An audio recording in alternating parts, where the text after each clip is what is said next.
लागतावे बुढ़ौती में सन कलमी जाच, शादी करे में पापा के लागे न लाज। लागतावे बुढ़ौती में सन कलमी जाच, शादी करे में पापा के लागे न लाज। छोड़ा तो नहीं खोल जवानी वाला तेवर के बने बड़ा कोनो फ्यूचर सैया लइका खेलाइब के देवर के। बने बड़ा कोनो फ्यूचर सैया लइका खेलाइब के देवर के।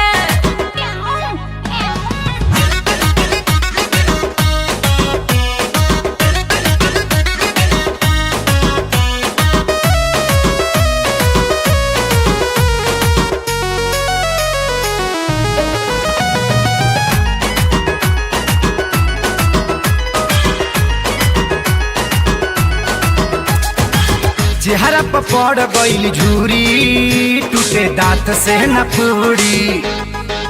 धामे घूमे के उम्र में ई बुढ़ऊ, लेके घूमे ले कुड़ी।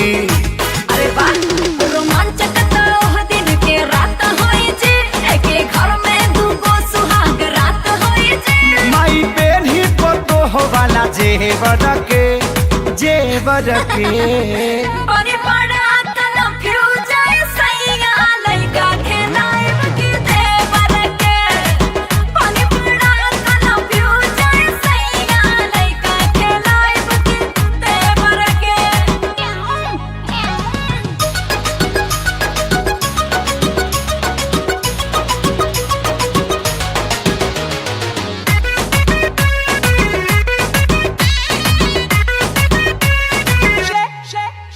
अरे एज हो गइल 55 के, तब मारा सना मन के। मूड़ी पपा कल बाल हो, तब रहस बन खान के। तनी शरम करा हम रहता सोच आवता हंसी, एतना हंसू घर लइकी कैसे फंसी। लगल चसका बनाया फले वारा के। अरे बने बड़ा कोनो फ्यूचर सैया लइका खेलाइब के देवर के।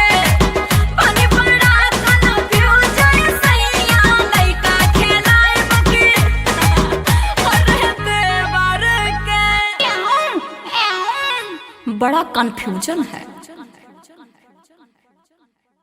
अभी तक दृश्यों से साफ पता चला है कि वो बाप नहीं पाप है।